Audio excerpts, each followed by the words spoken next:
جب میں نے اس کا ڈھانچہ استوار کر لیا، اسٹیچو بنا دیا آدم علیہ السلام کا، آگ مٹی ہوا اور پانی سے، فَإِذَا صَوَّيْتُهُ وَنَفَخْتُ فِيهِ مِن رُّوحِي، اس کے اندر ہم نے اپنی روح پھونک دی، اللہ تعالیٰ نے اپنی روح اس کے اندر پھونک دی۔ اب وہ روح پھر آگے چل کے اللہ کے نور کا چراغ تھا جو آدم علیہ السلام کے اندر جلا، انسان کے اندر روشنی آ گئی، اس تاریخ کوٹڑی کے اندر روشنی آ گئی، وہ ساکت و جامد تھا، پھر اس کے اندر کیا ہوا، پھر اس کے اندر حرکت پیدا ہوئی اور سارے آگے عوامل جو ہے وہ روح کی وجہ سے پیدا ہوئے۔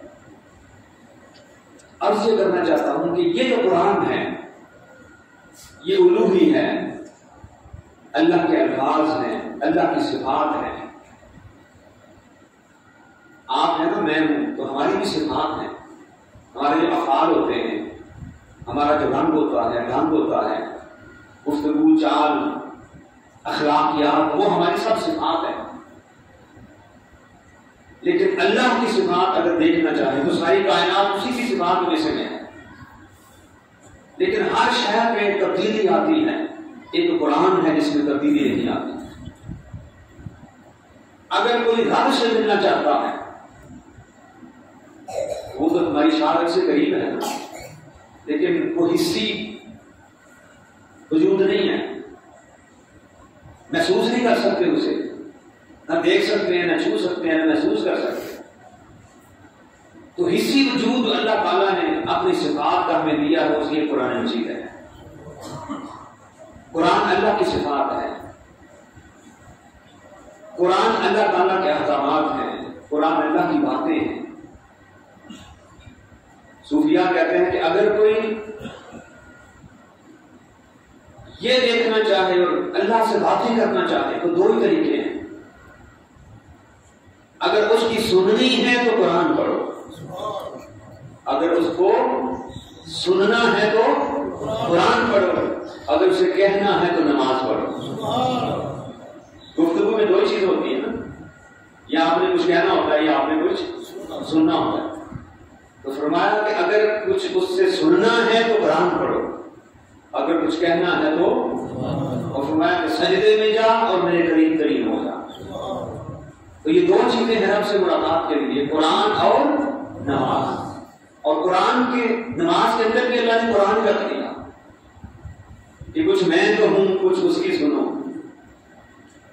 اور یوں الصلاۃ معراج المومنین، پھر نماز مومن کی معراج پر جاتی ہے۔ حاضر گرامی قدر، قرآن سے محبت کیا کریں، قرآن سے پیار کیا کریں، قرآن کو چوما کریں، قرآن کو آنکھوں سے لگایا کریں۔ حضور شیخ الاسلام پروفیسر ڈاکٹر طارق القادری صاحب آپ اکثر گفتگو میں یہ فرمایا کرتے ہیں کہ لوگوں اس قرآن سے باتیں کیا کرو، یہ قرآن تو ہم سے باتیں کرتا ہی ہے، یہ اللہ کا ہم سے باتیں کرتا ہے، آپ بھی ایسے باتیں کیا کرو، اس قرآن کو چوما کرو، سینے سے لگایا کرو اور سینے سے لگا کے رویا کرو۔ ایسے جو بچھڑا مل جاتا ہے دوست اور رفیق محبوب، جب قرآن پکڑتے ہو تو قرآن کو آنکھوں سے لگاؤ، سینے سے لگاؤ، گالوں پر لگاؤ۔ اللہ کی عزت کی قسم، جو اس قرآن سے محبت کرے گا، قرآن قبر میں آ کر منکر نکیرین کے سوالوں سے بھی بچا لے گا، یہی سفر شروع ہو جائے گا۔ حدیث پاک میں آتا ہے کہ جب نکیرین آئیں گے تو قرآن مجید کی کوئی صورت سامنے کھڑی ہوگی، وہ کہے گی ادھر سے تو نہیں جا سکتے اس مرنے والے کا، وہ رک جائے گا، دوسری طرف سے آئے گا، وہاں کوئی اور صورت کھڑی ہوگی، وہ تیسری طرف سے آئے گا، سرحانے کی طرف سے اور صورت کھڑی ہوگی، پائنٹری کی طرف اور صورت کھڑی ہوگی، تو چاروں طرف صورتیں ہوں گی، تو ادھر سے نہیں آ سکتے۔ تو نکیرین واپس اللہ کی بارگاہ میں جائیں گے، یا اللہ تیرا قرآن ہمیں اس کا حساب ہی نہیں دیتا، اس سے کوئی پوچھ نہیں دیتا۔ تو فرمایا پھر بات ختم ہو گئی، جب میرا قرآن نہیں کچھ کرنے دیتا تو پھر واپس آ جاؤ، پھر واپس آ جاؤ، میرا قرآن کو بغیر میری اجازت کے تو نہیں گیا۔ تو یہ قرآن قبر میں ہمارے کام آئے گا، یہ قرآن حشر میں ہمارے کام آئے گا۔ افسوس کہ ہم قرآن ختم کرنے کے پیچھے پڑے ہوئے ہیں۔ میں نے اتنے قرآن ختم کر لیے، اتنے قرآن ختم کر لیے، جبکہ میں نے اس رات بتایا تھا نا کہ حضور نے فرمایا کہ قرآن ختم کرنے کے پیچھے نہ جایا کرو، قرآن مجید کو رک رک کے ٹھہر ٹھہر کے پڑھا کرو، اس میں جو خوشی والی باتیں ہیں وہاں فیل کیا کرو کہ یہ ہمیں مل رہی ہے۔ جب جنت کا ذکر ہو یوں سمجھا کرو کہ جنت میں سیر کر رہا ہوں۔ آئے آئے جنت میں جب جنت کے حوروں کی بات آئے تو ایسے محسوس کیا اور ہم سے مل رہے ہیں۔ جنت کے باہر کی بات آئے تو محسوس کیا کرو ہم ان کے پھولوں کی خوشبو سونگ رہے ہیں۔ جس طرح باغوں میں پھرتے ہیں نا، آنکھیں بند کیا کریں تھوڑی دیر کے لیے، اور یہ کب ہوگا جب ہم قرآن کے اندر سے گزریں گے، قرآن کے ہم قرآن کے اوپر اوپر سے گزر جاتے ہیں، بس انگلی چل رہی ہوتی ہے، یہ پتا ہے اس آیت کے اندر کیا ہے، ترجمہ کیا ہے، تفسیر کیا ہے، اللہ کا مقصد اور مدعا کیا ہے، وہ کچھ نہیں ہمیں پتا ہوتا، بس اوپر اوپر سے۔ میں کہا کرتا ہوں کہ سمندر کے اوپر کشتی چلتی ہے، سمندر کے اندر لاکھوں قسم کی مخلوقات ہیں، ہیرے جواہرات ہیں، موتی نکلتے ہیں سمندر سے، لیکن جو کشتی جا رہی ہے اسے کیا پتا کہ نیچے کیا کیا چھوڑ کے جا رہے ہیں۔ قرآن انوار الہی، نعمت الہی، رحمت الہی، برکت الہی، اس کے انوار کا سمندر قرآن کے اندر موجود ہے۔ گزرنے والے کاش قرآن کے اندر سے ہو کر گزرے، دیکھ پھر کیا کیا نظارے اندر موجود ہیں۔ تیرا دل نہ کرے آگے بڑھنے کو، ایک آیت کو تو رک رک کے بار بار وہاں کی زیارت کرے، بار بار وہاں کے مزے لے، بار بار وہاں سے سکون اور سرور لے۔ اس لیے قرآن مجید میری درخواست ہے، رمضان آ رہا ہے، بے شک نہ ختم کرے قرآن، ایک سپارہ ہی مکمل کرے، لیکن اس قرآن کو ترجمے کے ساتھ پڑھے، تشریح کے ساتھ پڑھے، اور اگر کوئی چیز تھرسٹ اور پیاس محسوس ہوتی ہے کہ مجھے سمجھ نہیں آئی میرے محبوب نے کیا کہا، تو وہاں رک جائیں، کسی عالم سے پوچھیں۔ اب تو انٹرنیٹ پہ ساری تفسیریں موجود ہیں، ابن کثیر ڈاؤن لوڈ کر لیں، تفسیر مدری ڈاؤن لوڈ کر لیں، ساری تفسیریں فری ڈاؤن لوڈ کے لیے موجود ہیں۔ آپ کوئی ایک تفسیر اس کو ڈاؤن لوڈ کر لیں، اور جب کہیں رک جائیں تو اس کا شان نزول پڑھا کریں، یہ آیت کب اور کیوں نازل ہوئی تھی، میرے آقا کہاں تھے، کیا کر رہے تھے جب یہ قرآن کی صورت نازل ہوئی تھی، یہ آیت نازل ہوئی تھی، یہ کس وجہ سے نازل ہوئی تھی، اس کا بیک گراؤنڈ کیا ہے، پس منظر کیا ہے۔ پھر آپ کو عجیب قسم کی خوشی بھی ہوگی، سرور بھی ملے گا، حیرانگی بھی ہوگی، اور آپ کا دل ہوگا یہ میں واقعہ کسی اپنے خاندان والوں کو بھی سنا۔ پھر مزہ آئے گا قرآن پڑھنے کا۔ میری ایک آن لائن قرآن کلاس ہوتی ہے، ایک خواتین کی رہتا ہے اور مردوں کی رہتا ہے، بھائی تو یہ ذکر آ گیا، میں آن لائن وہ فری میں، یہ نہیں کہ کچھ پیسے دیتا ہوں، وہ فری پڑھا سنڈے کو اور فرائیڈے کو۔ جن لوگوں نے وہ کلاس لی ہے وہ خدا کی قسم کہتے ہیں کہ ہمیں لگتا ہے کہ ہم مسلمان ہی اب ہوئے ہیں۔ جب سے قرآن پڑھنا اور سمجھنا شروع کیا ہے اب آگے بڑھنے کو دل ہی نہیں کرتا۔ ایک آیت پہ رک کے جس طریقے سے آپ پڑھا رہے ہیں سمجھا رہے ہیں، ایک جگہ رک کے دل کرتا ہے ہم اسی کو بار بار پڑھتے رہے اور مزے لیتے رہو، ہاتھ لیتے رہے۔ تو میں نوجوانوں سے کہتا ہوں کہ کوئی ایک تفسیر ڈاؤن لوڈ کر لیں اور عرفان القرآن کا ترجمہ ڈاؤن لوڈ کر لیں، بڑا سلیس بڑا آسان ہے، کوئی مشکل نہیں آئے گی سمجھنے کے لیے۔ اور اگر کوئی پیاس محسوس کرے کہ یہ کیوں سمجھ نہیں آ رہی ہے ساتھ، کسی عالم سے پوچھ لیں۔ بعض مقامات ہوتے ہیں ایسے درجے سے بھی سمجھ نہیں آتے، تو اس سے پوچھیں علماء سے اور سمجھ کر پھر قرآن کو آگے بڑھیں۔ آپ اس رمضان میں موٹیویشن کو چلائیں، تحریک چلائیں کہ میں نے اس رمضان میں قرآن کو جتنا پڑھنا ہے سمجھ کر پڑھنا ہے، یہ میری درخواست ہے۔ جتنا پڑھنا ہے سمجھ کے پڑھنا ہے، اور پھر دیکھیں کہ کتنا مزہ آتا ہے۔ میں جو آج آپ کے لیے لے کے آیا ہوں سورہ المؤمنون کی ابتدائی چند آیات ہیں، جن کا میں ترجمہ مختصر تشریح پیش کروں گا، جو کہ بہت لمبا پروگرام نہیں ہے ہمارا۔ یہ ہے قد اعوذ باللہ من الشیطان الرجیم، قد افلح المؤمنون، فرمایا مومن کامیاب ہو گئے۔ مومن بھائی کون ہے جو نہیں چاہتا کہ میں کامیاب ہوں؟ کیوں بھائی کوئی ہے جو کامیابی نہ چاہے؟ ہر بندہ ہر انسان یہ چاہتا ہے میں کامیاب ہو جاؤں، اور پھر رمضان تو آتا ہی ہمیں کامیاب کرنے کے لیے. اور یہاں مسجد میں آنے والے یہ تو ماشاءاللہ ہیں ہی کامیابی والے، کسی نیت سے مسجد میں آتے ہیں. تو اللہ بتا رہا ہے میں تجھے پیکج دے رہا ہوں، رمضان کا خصوصی پیکج کر رہا ہوں. جس طرح دکان والے لگاتے ہیں نا پیکج، یہ کمپنی والے پیکج لگاتے ہیں. اللہ نے پیکج قرآن مجید میں دیا ہے. سورہ المومنون یہ 23ویں سورت ہے، 23rd سورت ہے، جس کو کھول کے دیکھیں. چھوٹا سا پیکج ہے، بڑا پیارا 7 نمبر پیکج. اور ٹائٹل کیا دیا؟ قد افلح المؤمنون، یہ ہے کامیاب مومن. اور آخر میں فرمایا اولئک هم الوارثون، وہ جو کامیاب ہیں آخر میں فرمایا وہ وارث ہیں. وہ کیا ہیں؟ وارث ہیں. اور کس کے وارث ہیں؟ الذین یرثون الفردوس، وہ سب سے اونچی جنت کے وارث ہیں. اللہ، وہ سب سے، حضور نے فرمایا اپنے مرنے والوں کے لیے جنت الفردوس مانگا کرو. آپ مانگتے ہیں نا یا اللہ ان کو جنت الفردوس میں مقام عطا فرما، تو فردوس سب سے اعلیٰ جنت ہے. فرمایا الذین هم الوارثون، وہ وارث ہیں. اور کس کے وارث ہیں؟ یرثون الفردوس، وہ جنتوں کے وارث ہیں، مطلب مالک ہیں. ہم فیہا خالدون، اور جنتوں میں ہمیشہ رہیں گے. اب پہلی بات آپ نے سن لی کامیاب ہے، اور آخری بات سن لی کہ وہ جنتوں کے وارث ہیں اور سب سے اعلیٰ جنت کے وارث ہیں. اب ہم میں سے یقیناً ہر کوئی چاہے گا کہ میں وہ وارث بن جاؤں. کہ بھائی لونا نہیں چاہتا، ہر کوئی چاہے گا کہ میں وہ وارث بن جاؤں. تو آؤ آج قرآن سے پوچھتے ہیں، اللہ سے پوچھتے ہیں، یا اللہ وارث کیسے بنتے ہیں اور کامیاب کیسے بنتے ہیں. اب یہ نقطے ہیں آپ نے ان کو یاد کر کے آ جانا ہے اور یہ دوسروں کو سنانے ہیں. اور میری درخواست ہوگی کم از کم 10 بندوں کو یہ اگر سنا دیں گے تو آپ کو ہمیشہ کے لیے یاد ہو جائیں گے اور وہ بھی درس قرآن میں شامل ہو جائیں. تو فرمایا کامیاب کون ہے؟ الذین هم فی صلاتهم خاشعون.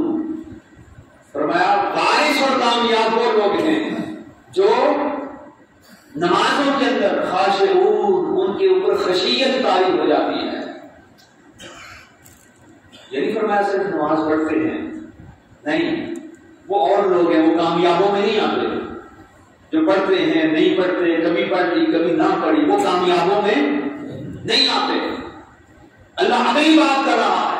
فرمایا جب وہ میرے حضور کھڑے ہوتے ہیں تو پہلی بات یہ فرمائی اللہ کے خوف سے ان کے وجود کام پر رہے ہوتے ہیں. الذین هم فی صلاتهم خاشعون، وہ نماز میں کسی کی بکری نہیں گم ہوئی ہوتی، کوئی دکان میں خریداری نہیں کر رہا ہوتا، کوئی دماغ میں کسی کی برائی نہیں سوچ رہا ہوتا. انہیں احساس ہوتا ہے میں کس بارگاہ میں کھڑا ہوں. اور اس کے خوف سے جو دوسری رات میں بتا رہا تھا شب برات میں کہ پتھر بھی روتے ہیں اور کانپتے ہیں اور گر جاتے ہیں. ان بندوں کو احساس ہوتا ہے کہ میں کس بارگاہ میں کھڑا ہوں، اور جس بارگاہ میں جبرائیل جیسے جب کھڑے ہوتے ہیں تو تھر تھر کانپ رہے ہوتے ہیں، جس بارگاہ میں ابراہیم جیسے کھڑے ہوتے ہیں تو کانپ رہے ہوتے ہیں، جس بارگاہ میں محمد مصطفیٰ جیسے سجدہ ہوتے ہیں تو آنکھوں سے زمین گیلی ہو جاتی ہے، جس بارگاہ میں یحییٰ علیہ السلام جیسے جب کھڑے ہوتے ہیں تو رو رو کر ان کی آنکھوں میں ان کے جسموں کے اوپر اور چہروں کے اوپر آنسوں کے نشان پڑ جاتے ہیں. اس بندے کو احساس ہوتا ہے یہ جس نماز نہیں ہے یہ میرے مولا کی حضوری ہے، رب سے ملاقات ہے. فرمایا نمازوں کو اس طرح فیل کرتے ہیں جیسے رب کے حضور حاضر ہیں. خاشعون، وہ خوف خدا میں ڈر رہے ہوتے ہیں. پہلی خوبی یہ ہوتی ہے فرمایا والذین هم عن اللغو معرضون. فرمایا وہ ہوتے ہیں. دوسرا نقطہ اب میں نے پوچھوں گا آپ سے، بعد میں نقطے میں نے کتنے عرض کیے تھے. پہلا تھا نمازوں میں خوف رکھتے ہیں، اللہ کا ڈر رکھتے ہیں. اور دوسرا نقطہ ہے ہم عن اللغو معرضون، وہ زندگی سے بےہودہ کام نکال دیتے ہیں. زندگی سے بےہودہ کام، بےہودہ باتیں، بےہودہ سوچیں، بےہودہ کام، گھٹیا کام، رذیل کام، چغلی، حسد، ہر نفی اور منفی اور نیگیٹو چیز زندگی سے نکال دیتے ہیں۔ ہم عن اللغو معرضون، وہ لغو باتوں سے احتیاط کرتے ہیں، پرہیز کرتے ہیں۔ تیسرا والذین هم للزکاۃ فاعلون، وہ زکات ادا کرنے والے ہوتے ہیں۔ کیا بولے سارے؟ کیا زکات ادا کرنے والے ہوتے ہیں۔ پہلا کیا تھا؟ نمازوں میں اللہ سے ڈرنے والے ہوتے ہیں۔ دوسرا نقطہ زندگی سے بےہودہ باتیں نکال دیتے ہیں۔ اور تیسرا نقطہ والذین هم للزکاۃ فاعلون، وہ زکات ادا کرنے والے ہوتے ہیں۔ آگے فرمایا والذین هم لفروجهم حافظون، وہ اپنی شرمگاہوں کی حفاظت کرتے ہیں۔ وہ اپنی شرمگاہوں کی، یہ کون کہہ رہا ہے؟ اللہ۔ اور پیکج ہے، پیکج بڑا شاندار ہے، یارثون الفردوس، وہ جنتوں کے وارث بن جاتے ہیں۔ وارث بننے والے وہ چار جو اللہ تعالیٰ قرآن مجید میں دینا چاہتا ہے، اور وہ پیکج اس کو پھر ایز ٹوٹل اڈاپٹ کرنا ہوگا۔ یہ نہیں کہ پک اینڈ چوز کر لیں، نہیں۔ فرمایا کہ پھر تمہیں زندگی سے بےہودہ باتوں کو نکالنا ہوگا، فرمایا پھر تمہیں زکات ادا کرنا ہوگا، فرمایا پھر تمہیں اپنی شرمگاہوں کی حفاظت کرنا ہوگی۔ آپ علیہ السلام نے ایک جگہ فرمایا، حدیث بات میں آتا ہے، وہاں بھی گارنٹی کی بات کی، فرمایا من یضمن لی ما بین لحییہ وما بین رجلیہ آدم له الجنہ، فرمایا جو یہ دو چیزوں کی گارنٹی مجھے دے دو میں اسے جنت کی گارنٹی دیتا ہوں۔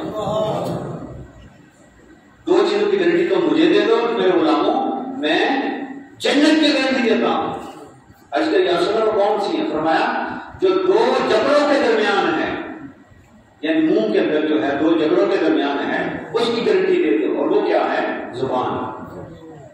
ما بین لحیی، فرمایا ما بین رجلین، جو دو ٹانگوں کے درمیان ہے، یہ شرمگاہ۔ فرمایا زبان اور شرمگاہ کی گارنٹی تو مجھے دے دو، جنت کی ضمانت میں تمہیں دے دیتا ہوں۔ انسان سوچ رہا کتنی بڑی بات مصطفیٰ نے کر دی ہے۔ اس زبان کو دوسروں کے نقصان کے لیے، چغلی کے لیے، بدگوئی کے لیے، دل توڑنے کے لیے استعمال نہ کر، اس زبان کو سنبھال کر رکھ اور اپنی شرمگاہ کی حفاظت کر، اپنی حیا کی حفاظت کر۔ صرف دو کام کر لے گا تو اللہ تعالیٰ، اللہ کا رسول تمہیں جنت کی گارنٹی دے رہے ہیں۔ فرمایا والذین هم لفروجهم حافظون الا علی ازواجهم او ما ملکت ایمانهم، فرمایا یہ جو آپ کی حیا ہے، یہ جو گارنٹی ہے، فرمایا جو اپنی شرمگاہوں کی حفاظت کرتے ہیں سوائے اپنی کنیزوں کے اور بیویوں کے، سوائے کنیزوں اور بیویوں کے، باقی ساری دنیا سے حفاظت کرو، سب دنیا سے اپنی شرمگاہوں کی حفاظت کرو۔ اور چوتھی بات فرمایا فمن ابتغى وراء ذلك فاولئك هم العادون، تو اس یہاں پر فرمایا کہ جو اس چیز سے ہٹ جاتے ہیں، جو بیویوں کے علاوہ بھی اس کو استعمال کرتے ہیں یا اور بھی جگہ استعمال کرتے ہیں، فرمایا وہ اللہ کے دشمن ہیں، وہ اللہ کے، ان کے ساتھ یہ وعدہ نہیں ہے جنت کا، وہ نکل گئے اس وعدے سے۔ اگر کسی نے یہ کام کیا ہے تو وہ توبہ کرے اور واپس پیکج میں آ جائے۔ واپس پیکج میں ایک ہی طریقہ ہے، توبہ کرے اور اپنی شرمگاہ کی حفاظت کرے، تو پھر وہ پیکج میں واپس آ جائے گا۔ آگے فرمایا والذین هم لاماناتهم وعهدهم راعون، فرمایا پیکج میں چھٹی چیز یہ ہے وہ امانتوں کی حفاظت کرتے ہیں، وہ امانتوں کی، بولے امانتوں کی، امین لوگ ہیں جو اللہ نے ان کے پاس امانتیں رکھی ہوئی ہیں۔ کچھ لوگوں کی امانتیں ہوتی ہیں، کچھ اللہ کی امانتیں ہوتی ہیں، فرمایا وہ ان کی حفاظت کرتے ہیں، پانڈلی نہیں مانتے، بےایمانی نہیں کرتے۔ اس امانت میں ووٹ بھی آ جاتا ہے، اس امانت میں لوگوں کے راز بھی آ جاتے ہیں، اس امانت میں باتیں کی ہوئی ہیں وہ بھی آ جاتی ہیں، لوگوں کی کمزوریاں بھی آ جاتی ہیں، لوگوں کی خامیاں بھی آ جاتی ہیں۔ جو آپ کو معلوم ہے وہ لوگوں کے راز ہیں آپ کے پاس، آپ کے خاندان والوں کے، آپ کی جماعت والوں کے، آپ کے دوستوں کے، احباب کے، قریش کے، بہت سے راز انسان کے پاس ہوتے ہیں جو دوسروں کو بتانا حرام ہوتا ہے۔ وہ امانتیں ہوتی ہیں، جس طرح ووٹ ہے اللہ کے رسول کی طرف سے امانت ہے، فرمایا وہ امین ہوتے ہیں اور امانت میں خیانت نہیں کرتے۔ والذین هم لأماناتهم وعهدهم، اور وہ جو وعدہ کرتے ہیں وہ پورا کرتے ہیں، جو وعدہ کرتے ہیں وہ پورا کرتے ہیں۔ اور پھر آخر میں فرمایا والذین هم علی صلواتهم یحافظون، آخری چیز فرمایا وہ نمازوں کی حفاظت کرتے ہیں، وہ نمازوں کی دیکھ لیں، نماز پڑھنے کا بات نہیں بھائی، وہ تو پیکج والوں میں لوگ ہی نہیں ہیں جو نہیں پڑھتے نماز، قائم ہونے والے اندر آتے ہیں، پھر اگلا کام ہے وہ نمازیں پڑھتے کیسی ہیں، اور جب ایسی پڑھتے ہیں پھر ان کی حفاظت بھی کرتے ہیں، اللہ کے خوف والی نمازیں ہوں اور پھر ان کی جو حفاظت کرتے ہیں۔ فرمایا یہ 7 کام جو کر لیتے ہیں میں خدا ہو کر ان کو جنت کی ضمانت دیتا ہوں، میں ان کو خدا ہو کر جنت کی ضمانت دیتا ہوں، جنتی ہیں۔ اور صرف جنتی نہیں ہے، وارث کا مطلب ہوتا ہے پھر وہ مالک بن جاتا ہے۔ وارث کا کون ہوتا ہے؟ جو وارث ہوتے ہیں جو پراپرٹی چھوڑ جاتے ہیں، جو جنہوں نے کرائے پہ لی ہوتی ہے وارث نہیں ہوتے، جنہوں نے حصے پہ لی ہوتی ہے، ٹھیکے پہ لی ہوتی ہے، وہ وارث ان سے لے لی جاتی ہے، اور وارثوں سے لی وہ اس کے مالک ہو جاتے ہیں، پھر کسی کو بھی دے سکتے ہیں، وہ کسی کو بھی دے سکتے ہیں۔ فرمایا تم پیکج میں آ جاؤ، یہ نہیں ہے کہ صرف تمہیں جنت میں داخل ہونے کی اجازت مل جائے گی، فرمایا نہیں، تم وارث ہو جاؤ گے۔ جب پیکج میں آ گئے پھر جنت لینے والے نہیں، جنت بانٹنے والے بن جاؤ گے، پھر جنت مانگنے والے نہیں، جنت میں آنے والے نہیں، جنت کی خواہش رکھنے والے نہیں، بلکہ جنت کے وارث ہو گے۔ اور وارث وہ ہوتا ہے کہ وہ چیز کسی کو دے بھی سکتا ہے۔ پھر وارث ایک حدیث بات میں آتا ہے جب وارث کو پروانہ مل جائے گا اس وقت تک تو خدشے رہے گا نا کہ ہو سکتا ہے میری یہ باتیں قبول ہوئی کہ نہ ہوئی، مگر اللہ اپنا وعدہ پورا کرے گا، اور جب وعدہ پورا کر کے جب اسے پروانہ مل جائے گا جاؤ جنت کے وارث ہو، اب رک جائے گا، اس کی پریشانی پچھلی تو ختم ہو گئی، کیونکہ عبادت قبول ہے یا نہیں ہے پتہ نہیں کہاں جاؤں گا۔ جب پروانہ مل جائے گا اب وہ یہ نہیں کہے گا کہ بابو جنت میں پہنچوں کہیں پھر اٹھا کے نہ پھینک دے، کیونکہ اب وراثت کا پروانہ ملا ہے، اب تم جہنم میں نہیں جا سکتے، پھر کھڑا ہو جائے گا۔ ابھی سے بات میں آتا ہے فرشتے آئیں گے پوچھیں گے آپ جاتے کیوں نہیں بھائی، تم تو مارے والے کرتے جنت کے لیے، بھاگتے تھے، مانگتے تھے، اور کچھ نہیں مانگتے، جنت دے دے، یہ میری منزل تھی، اب جاتا کیوں نہیں ہے؟ حدیث سے بات میں آتا ہے وہ کھڑا ہو کر کرے گا این ابی این والدی این امی، مولا میں نہیں جاتا جب تک میری ماں باپ بہن بھائی دوست احباب سجن ساتھی جب تک میں سب کو ساتھ میں لے کے جاؤں گا میں جنت میں قدم نہیں رکھوں گا، میں جنت میں قدم نہیں رکھوں گا۔ اللہ تعالیٰ فرمائے گا اے میرے فرشتوں یہ کوئی سائل نہیں ہے جنت کا، یہ مالک ہے، یہ سائل نہیں ہے، یہ مالک ہے۔ اب جس کو یہ کہتا ہے بلاتے جاؤ اس کے ساتھ جنت میں بھیج دیتے رہے۔ تو وارث ہو جنت کی وارث ہو، سودا ہے، کیا ہے؟ فری میں کوئی شے نہیں ہوتی، چھوٹا سا پیکج ہے، اللہ نے سودا کیا ہے۔ اب مجھے امید ہے کہ ہر کوئی چاہے گا کوشش کرے، بھائی کوشش کرنا بندے کا کام ہے، ایسی بات ہے۔ مالکا کم پانی دینا تے پر مشیکا پاوے تے مالک دا کم ال کل لانا تے لاوے یا نہ لاوے، لیکن نہ لاوے والا وہ اس لیے ساتھ دیتے ہیں کہ وہ بے نیاز ہے،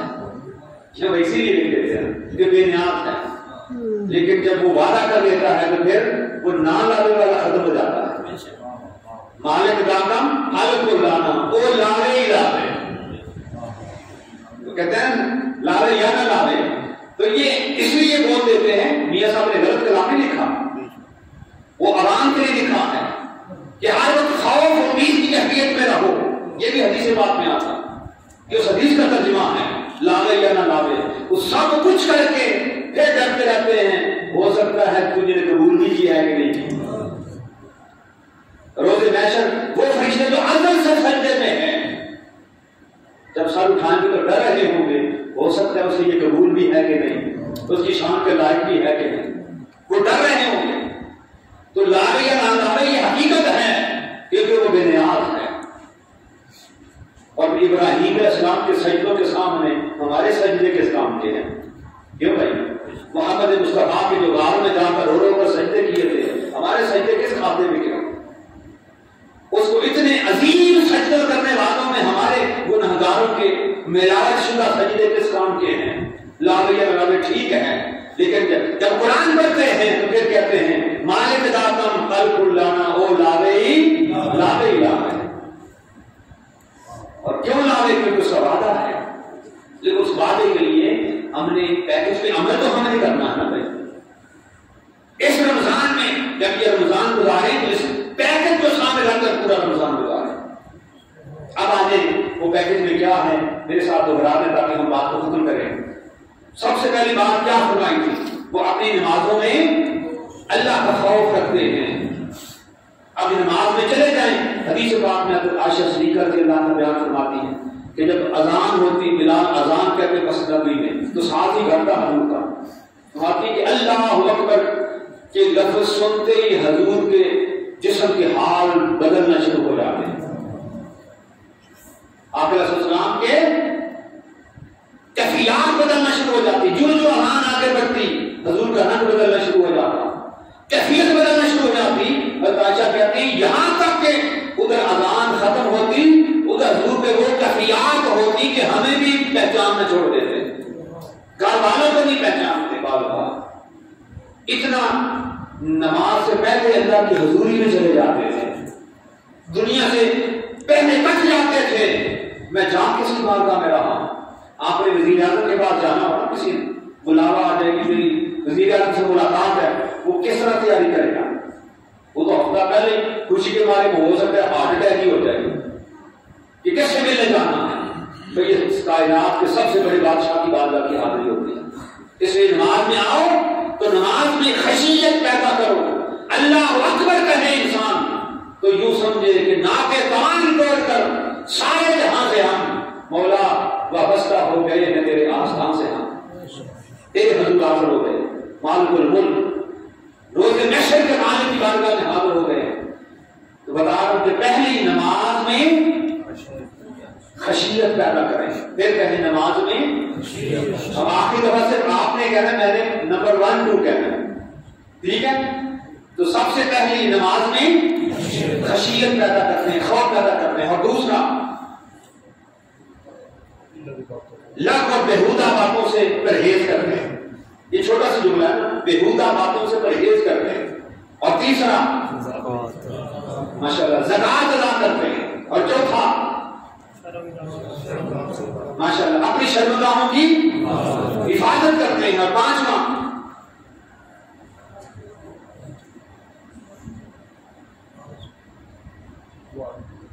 للزکات فاعلون, یعنی وہ اپنی زکات ادا کرتے ہیں. کیا کرتے ہیں؟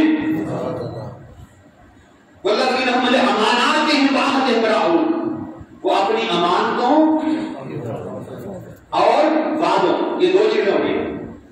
تو پانچواں امانتوں اور چھٹا وعدوں کی پاسداری کرتے ہیں. اور ساتواں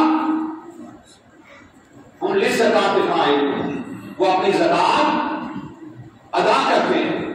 وہ اپنی زکات تو کتنی چیزیں ہو گئی؟ 7. کتنی چیزیں ہو گئی؟ 7. اب پھر ایک دفعہ کہتے ہیں. اب آپ نے کہتے ہیں اس پیکج میں, کامیاب مومنوں کے پیکج میں اور جنت الفردوس کے وارث بننے کے پیکج میں جو پہلی چیز ہے وہ کیا؟ وہ اپنی نمازوں میں اللہ کی خشیت رکھتے ہیں، خوف رکھتے ہیں، ڈرتے ہیں۔ دوسری چیز بےہودہ باتوں، جھوٹ چگلی، ہر وہ شے جو اللہ اس کے رسول سے دور لے جائے وہ سے کٹ جاتے ہیں۔ بےہودہ باتوں، بےہودہ کاموں، بےہودہ عادتوں سے پرہیز کرتے ہیں، بچ جاتے ہیں۔ تیسرا اپنی شرمگاہوں کی حفاظت کرتے ہیں۔ چوتھا امانتوں کی حفاظت کرتے ہیں۔ پانچواں اپنے وعدوں کی پاسداری کرتے ہیں۔ چھٹا للزکات قائلون، وہ زکات ادا کرتے ہیں۔ اور ان کے بارے میں فرمایا تو کتنے 6 ہو گئے نا؟ اب یاد رکھنے آپ کو 10 لوگوں کو آپ سنائیں اپنی فیملی کے اندر کہ بھائی یہ قرآن مجید میں سورہ المومنون 23ویں سورت ہے اور ابتدائی آیتیں ہیں، آپ پڑھ کے دیکھیں اللہ نے ہم سے وعدہ کیا ہے تم یہ کرو کہ تمہیں جنتوں کا وارث کرنا ہوگا، اور صرف خود نہیں سب کو جنتوں میں لے کے جائیں، دوست احباب کو، رشتہ داروں کو، جہاں خود جائیں ہمارے ساتھ وہ بھی جائیں، ہمارے والدین کو سنائیں، بہن بھائیوں کو سنائیں۔ آج کا درس قرآن یہ ہوگا کہ ہم یہ 6 چیزوں کے پیکج پر ہم دستخط کر کے جا رہے ہیں۔ کیوں بھائی ایسے ہی ہے؟ قبول کر لیا ہم نے اس کو، جب قبول کر لیا تو اس کو ہو گئے، دل تو کرتا ہے سب کے یہ کام کرتے ہیں۔ انشاءاللہ آپ کوشش کریں، اللہ تعالیٰ ہمیں اس پہ استقامت عطا فرمائے، اور آج کے اول رمضان کے اس روزے کے صدقے اللہ تعالیٰ ہمیں جنتوں کا وارث بنائے۔ وما علینا